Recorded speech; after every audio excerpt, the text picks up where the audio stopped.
जंगल में दो चिड़िया रहा करती थी। एक का नाम था रानी चिड़िया और दूसरे का नाम था टीना चिड़िया। टीना चिड़िया और रानी चिड़िया वो दोनों एक बहनें थी। टीना चिड़िया रानी चिड़िया से बहुत ज्यादा खूबसूरत थी, वहीं रानी चिड़िया बहुत ज्यादा खूबसूरत नहीं थी। अरे रानी चिड़िया, तुम कितनी ज्यादा बदसूरत हो, और मुझे देखो मैं कितनी खूबसूरत हूँ, तुम तो काली कलौटी हो। कोई नहीं टीना चिड़िया, अगर मैं इतनी खूबसूरत नहीं हूँ तभी उनकी माँ शीला चिड़िया आ जाती है।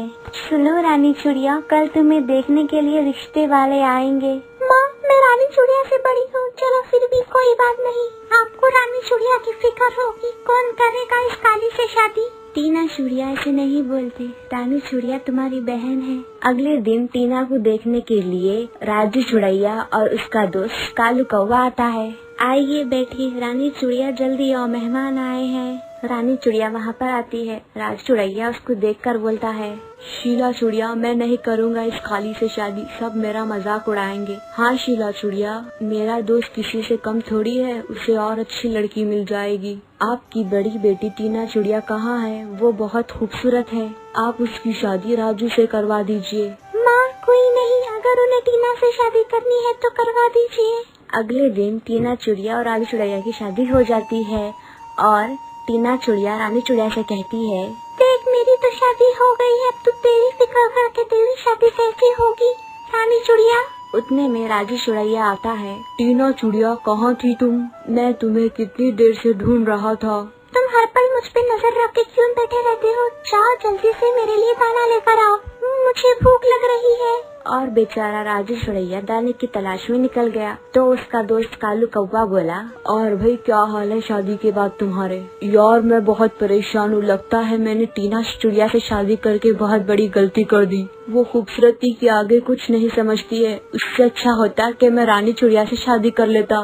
वैसे ही काफी दिन गुजर जाते हैं। टीना चिड़िया ऐसे ही अपने पति पर अत्याचार करती रहती है और अब वो उससे तंग आ जाता है। टीना चिड़िया, निकल जाओ मेरी घर से, तुमने मुझे बहुत तंग कर लिया, तुमसे अच्छी तो तुम्हारी बहन रानी चिड़िया है। खूबसूरती ही सब कुछ नहीं होती है, मुझे समझ आ गया है, मैंने तुमसे शादी करके बहुत बड़ी गलती कर दी है। और अब बेचारी टीना चिड़िया को अपनी गलती का एहसास हो जाता है और वो रानी चिड़िया से माफी मांगती है। रानी चिड़िया, मुझे माफ कर दो, मैंने तुम्हारे साथ बहुत गलत किया है, तुम्हारे रंग का मजाक उड़ाया। और रानी चिड़िया टीना चिड़िया को माफ कर देती है और वो सब एक साथ खुश रहते हैं। तो ये थी आज की कहानी।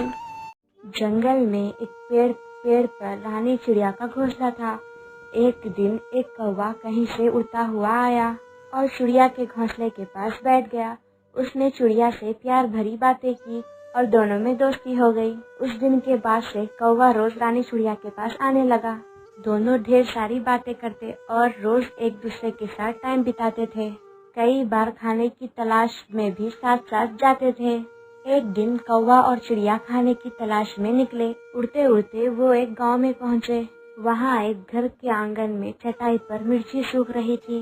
जब कौवे की नजर लाल मिर्च पे पड़ी तो वो चिड़िया से बोला, देखो देखो लाल मिर्च। और वो दोनों चटाई के पास आकर बैठ गए। चिड़िया बोली, चलो एक कंपटीशन करते हैं, देखते हैं कौन ज्यादा मिर्ची खा पाता है। ठीक है, लेकिन जो जीता वो दूसरे को खा जाएगा। कौवा कंपटीशन के लिए तैयार हो गया। चिड़िया ने सोचा कौवा मजाक कर रहा है, इसलिए वो भी तैयार हो गई। दोनों ने मिर्ची खाना शुरू कर दिया। चिड़िया ईमानदारी के साथ मिर्ची खा रही थी, लेकिन कौवा चिड़िया रानी के नजर से बचते हुए बेईमानी कर रहा था। कुछ मिर्ची खा लेता और कुछ मिर्ची चटाई के नीचे छुपा देता, और इसी बेईमानी की वजह से कौवा जीत गया। और इसी जीत की खुशी में वो चिल्लाया, मैं जीत गया और मैं तुम्हें अब खाऊंगा। कौवे की बात सुनकर रानी चिड़िया बहुत दुखी हुई। वो कौवे को अपना दोस्त समझती थी, लेकिन कौवे ने अपना असली रंग दिखा ही दिया। कौवा चिड़िया को खाने के लिए उतावला होने लगा। तब चिड़िया बोली, ठीक है तुम मुझे खा सकते हो, लेकिन मुझे खाने से पहले अपनी चोंच धोकर आओ। पता नहीं तुम क्या क्या खाते हो और तुम्हारी चोंच बहुत गंदी रहती है। कौवा चिड़िया की बात मान गया और उड़कर नदी के किनारे चला गया। जब उसने नदी से पानी मांगा तो नदी बोली, मैं तुम्हें पानी देने तैयार हूँ, लेकिन तुम उससे पहले एक मटका लेकर आओ और जितना चाहे उतना पानी लेकर चले जाओ। और कौवा उड़ता हुआ कुमार के पास गया। सुनो, मेरे लिए एक अच्छा सा मटका बनाओ। कुमार बोला, मैं तुम्हारे लिए मटका बना दूंगा, लेकिन मेरे पास मिट्टी नहीं है, मुझे थोड़ी मिट्टी ला कर दो। कौवा उड़ता हुआ खेत में पहुंचा और अपनी चोंच से मिट्टी खोदने लगा। तब धरती बोली, पूरी दुनिया जानती है तुम अपनी चोंच से कूड़ा कचरा खाते हो। मैं अपनी मिट्टी पर तुम्हें चोंच मारने नहीं दूंगी। जाओ और फावड़ा लेकर आओ। और कौवा लोहार के पास जाता है और उससे बोला, मुझे एक फावड़ा बना कर दो। तो लोहार बोला, अगर तुम्हें फावड़ा चाहिए तो मुझे आग ला कर दो। कौवा एक पास में किसान के घर में गया, जहाँ किसान की पत्नी खाना बना रही थी, और कौवा बोला, मुझे आग चाहिए। किसान की पत्नी ने चूल्हे में जलती हुई लकड़ी निकालकर कौवे के मुंह में रख दी। आग की चपेट कौवे के पंखों पर लग गई और कुछ ही देर में कौवा जलकर राख हो गया। और इस तरह कौवे को अपने धोखे की सजा मिल जाती है।